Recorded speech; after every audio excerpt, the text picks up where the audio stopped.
weekend we talked about full 60 minutes. Do you feel like that's what happened this evening?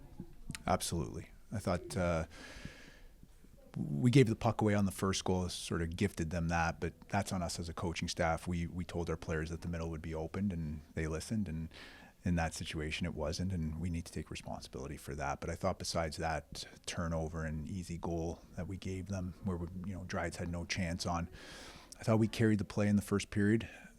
A little bit maybe in the second period we got back on our heels a little. We weren't managing pucks through the blue lines well. We were turning pucks over, so then we were spending a lot of time in our D zone, and then you're exhausted and you try and get over center and you dump it in and then they come back. So we talked a lot with our players just about that puck management. We feel like we're a very strong team when we're depositing pucks below their goal line, and we're a puck protection, puck possession team, and then we can let our own principles take over. And we've got some guys that can make plays, and we want to give our guys that chance to do that. Another player that you mentioned over the weekend was Sung Jae Lee. How good is it to see him get that goal out of the way?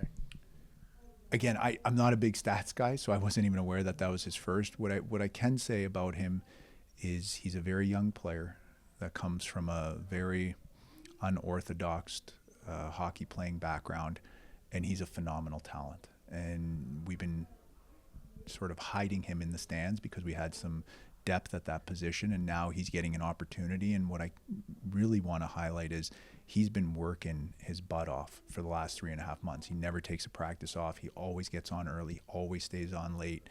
And to see a guy get rewarded like that and then play the minutes that he's playing and to see how impactful he is on the game, that's what I take a lot of pride in as a coach, and being very grateful that we do have that positional depth. Another player that's a recent addition, Bull, he gets into a pretty good scrap. How does that change the dynamic going in from the first to the second? He's a big man. He knows what he wants to do. You got to give Anthony Collins credit. He's a very seasoned heavyweight, if not maybe the most complete fighter at this level. And I think Bull did very well against him. And that's something that he takes a lot of pride in. And he did it the right way. He threw a big hit. He created the first goal, and then he got into a fight. And again, it's a hard job if anyone's done it at any level in hockey, and we have a ton of respect for what he does and what he brings to our group.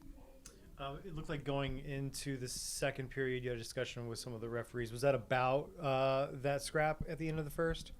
No, we got to get clarity on something. It's something that I got to talk to the league about before I comment on it, because I think there's a misunderstanding of the rules. And I need to talk to the league to get clarity on exactly what the ruling is on this specific issues, because it's now come up in 2 different games, and I'm not ready to comment on it just yet. Okay. Brandon Yeamans, Mikhail Robidoux, they're back in the lineup. And, they've established themselves, and now they're just absolutely, making their mark not only on the penalty box but on the score sheet. Yeah, and both of them give us very valuable minutes on the penalty kill. They're both big parts and pieces of the success that the penalty kill has had. They're both very difficult players to play against. They're both very difficult players to find. And it took Dan and I the better part of a year to find both of them. And we're very fortunate to have them on our line, on our team. And they're now getting elevated minutes as well because of some of the roster changes that we've had to make here. And they're they're a couple of the players that we're so proud of, that they're elevating their games, they're playing meaningful minutes, and now they're delivering on the score sheet as well. Speaking of roster changes, it looks like you guys made a trade for forward out of Allen, Brad Morrison. What can you say about that player? We think he's very dynamic. He was a 5th-round NHL draft pick, ironically enough, to the New York Rangers, who now we're affiliated with. We think he's a very strong skater, very dynamic, can make plays, has a knack for the net, 200-foot player. He's someone that Dan and I had really identified early on, and we'd been working on this for a couple months now. So it's less of a reaction to any kind of roster churn and more just being able to find the player you want when you got him? Maybe a little bit of both. Maybe when I said 2 months, maybe it's more been like 4 to 6 weeks. But we lost Tedesco, we lost Budgel, we had Kyle Jackson called up. We've had Karpa called up and Sully Mack, and so it's left some holes in our lineup, especially left shot, left wingers, left shot centermen. So we had really been working on this for a little while with Alan, and to be able to get that done today is we think that it's a good asset, a good pickup, a good player, a good person for our organization. Finally, you guys go on the road for nearly a month. I believe it's 8 straight games, something like that.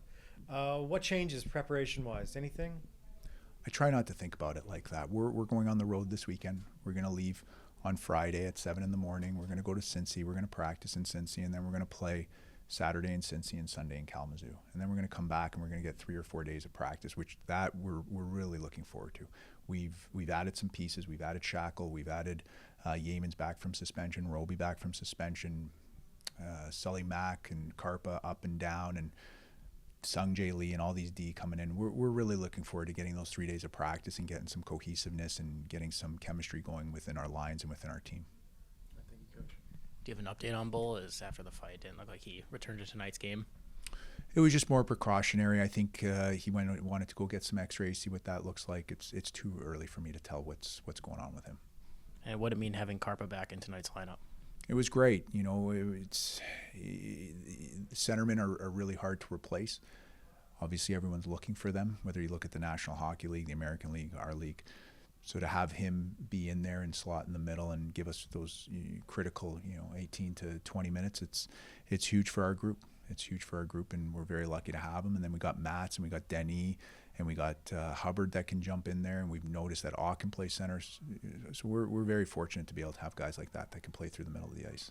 Thank you, Coach. Did it seem like, or I guess it maybe seemed like to us upstairs that Tahoe started off really quick. They weren't really playing physically as much, and then you guys answered, and it seemed like it was kind of a different game for them. Maybe they were trying to play out of their system to not be so physical to try and get the next goal. What did you see, if anything, that changed from your team and maybe how you played once you were able to tie it? And then, as you alluded to earlier, it looked like it was a near 60-minute effort. Again, I thought we started on time. I know they got the first goal, but I thought we were controlling the play in the first. I thought the second, as I said earlier, we didn't do a good job of managing pucks. We didn't do a good job of establishing our forecheck and our cycle. And when you don't do those things, you're going to get put back on your heels. They're very quick in transition. They like to send their third forward. They like to send one of their D, so they're attacking with 4 guys at all times. And we were kind of back on our heels there for a little bit. And I thought Yeaman's goal was real big. It was a timely goal to give us the 2-1 lead. And then in the third, I thought we really buckled down and played how a good team's supposed to play when they're